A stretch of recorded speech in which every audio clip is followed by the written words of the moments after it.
अस्सलाम वालेकुम प्यारे बच्चों।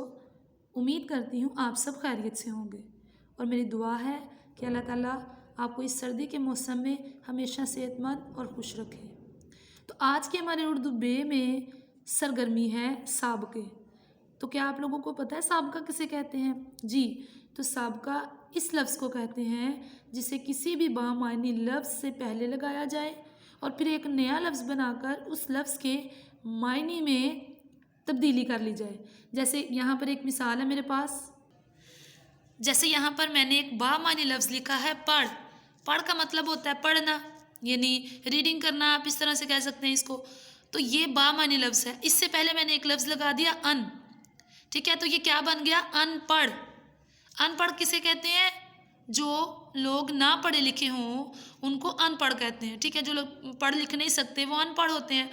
तो मैंने बामानी लफ्ज़ से पहले अन लगा दिया, ठीक है। यहाँ पर पढ़ का मतलब था पढ़ना, तो जब मैंने अन लगा दिया इससे पहले तो एक नया लफ्ज़ बन गया जिसका मायने तब्दील हो गया। और इसका क्या मायने हो गया जी?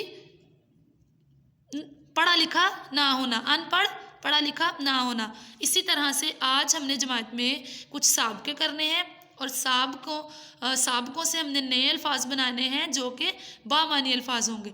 दरअसल साबका का मतलब है सबकत ले जाना, यानी पहले आ जाना, ठीक है। यानी बामानी लफ्ज़ से पहले आना क्या कहलाता है जी? साबका। ये काम आपने करना है अपनी उर्दू बे की नीट ब्याज पर, तो साथ मेरे आप उर्दू बे की ब्याज भी निकालें। सबसे पहले लिखा हुआ यहाँ पर 17 दिसंबर, जमात का काम और दिन है जुमेरात। यहाँ पर हम सिर्फ लिखेंगे सरगर्मी। सरगर्मी क्या है जी? हमारे साबके। इस तरह से हम दो कॉलम बनाएंगे, इस तरफ हम लिखेंगे साबके और इस तरफ हम लिखेंगे अल्फाज। चूँकि ये साबके हैं और इस तरफ हमने साबकों से अल्फाज बनाने हैं, इसी वजह से इस तरफ आएगा अल्फाज। सबसे पहला आपका साबका है दार। दार के बाद हमने लगा दिया हुकूमत, तो बन गया दारुल हुकूमत। दारुल हुकूमत का मतलब है हुकूमत का सदर मुकाम, ठीक है। जैसे हमारे पाकिस्तान का दारुल हुकूमत कौन सा है? इस्लामाबाद, ठीक है। इसके बाद लफ्ज़ है दारुल अलूम। दारुल अलूम का मतलब है इल्म हासिल करने की जगह, तालीम हासिल करने की जगह, जैसे कि स्कूल। और अगला लफ्ज़ है दारुल सल्तनत। दारुल सल्तनत का मतलब है दारुल सल्तनत का मतलब है दारुल हुकूमत, यानी सबसे बड़ा होना। इसके बाद हमारा अगला लफ्ज़ है खूब। खूब के बाद हमने लगाया सूरत, तो क्या बन गया? खूबसूरत, यानी बहुत हसीन, दिलकश। अगला लफ्ज़ है खूब रो। खूब रो का मतलब भी दरअसल हसीन होना, खूबसूरत होना, प्यारा होना, सबसे शानदार होना। खूब तर का मतलब है बहुत ज़्यादा अच्छा, ठीक है। अगला हमारा लफ्ज़ है खाना। तो खाना के बाद हमने लगा दिया बदोश, तो क्या बन गया? खाना बदोश। खाना बदोश उन लोगों को कहते हैं जिनका कोई मुस्तकिल घर नहीं होता। थोड़े दिन इस जगह पर रहे, थोड़े दिन कहीं और चले गए, कोई 2 महीने कहीं और जगह गुजारे, फिर कहीं और अपना सामान उठाया तो कहीं और चले गए, तो उन लोगों को कहते हैं खाना बदोश। फिर है खाना ख़राब। खाना ख़राब का मतलब है कोई चीज़ ख़राब कर देना, कोई चीज़ तबाह बर्बाद कर देना। बाज़ औक़ात आप भी किसी के लिए ये इस्तेमाल करते होंगे, ओ हो खाना ख़राब कर दिया, इट्स मीन कि तबाह कर दिया। फिर है खाना खुदा। खाना खुदा का मतलब है खुदा का घर। अगला लफ्ज़ है हमारा हक। इसका पहला लफ्ज़ है हक शनास। हक शनास का मतलब है हक की पहचान करने वाला, हक को पहचानने वाला।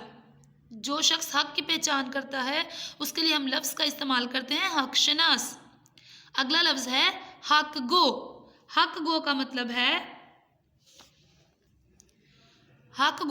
है सच्ची बात कहने वाला या सच का साथ देने वाला, उसको क्या कहते हैं जी? हक गो। अब है हक परस्त। हक परस्त का क्या मतलब है? हक को मानने वाला, यानी वो हक शनास तो है, हक की पहचान तो कर रहा है, लेकिन अगर वो हक पर चलेगा तो फिर वो क्या होगा जी? हक परस्त, यानी वो हक को मानने वाला है। अगला लफ्ज़ है खुद। साबका, यह है साबका। खुद, इसका लफ्ज़ है खुदकार, यानी अपना काम खुद करने वाला। जैसे आप लोग अब कोई भी काम है तो आप लोग खुद से कर रहे हैं, तो इसका मतलब है कि आप खुदकार हैं। खुददार का मतलब है خوددار کا مطلب ہے غیرت مند یعنی عزت والا، جس کو اپنی عزت کا بہت خیال ہو تو اس کو کہتے ہیں خوددار۔ اگلا لفظ ہے خود غرض۔ خود غرض کا مطلب ہے اپنا مطلب نکالنے والا، بس اپنا فائدہ سوچنے والا، کہ جو ہے نا بعض اوقات آپ نے انگریزی میں ایک لفظ سنا ہوگا سیلفش، کہ یہ تو بہت سیلفش ہے، اس کا مطلب ہے کہ وہ خود غرض ہے، اپنا مطلب نکالنے والا ہے۔ آپ کا کوئی دوست ہے تو آپ کو کوئی دھوکہ دے دیتا ہے اور آپ کو بعد میں احساس ہوتا ہے کہ ہاں اس نے اپنے فائدے کے لیے میرے ساتھ دوستی کی تھی، تو اس کا مطلب ہے کہ وہ آپ کا دوست کیا ہے جی، خود غرض ہے، اپنا مطلب نکالنے والا ہے۔ تو یہ ہمارے تھے سابقے اور سابقے کے الفاظ۔ یہ کام آپ نے نیٹ بیاس پر کرنا ہے اور امید کرتی ہوں کہ آج جو میں نے آپ کو سمجھایا ہے، الفاظ کے معنی بھی بتائے ہیں، آپ لوگ بہت اچھے سے سمجھ چکے ہوں گے۔ تو آپ لوگ یہ کام میرے ساتھ ساتھ اپنے نیٹ بیاس پر کر لیں اور اپنی لکھائی کا بھی خاص خیال رکھیے گا اور اپنا بھی بہت خیال رکھیے گا۔ اللہ حافظ۔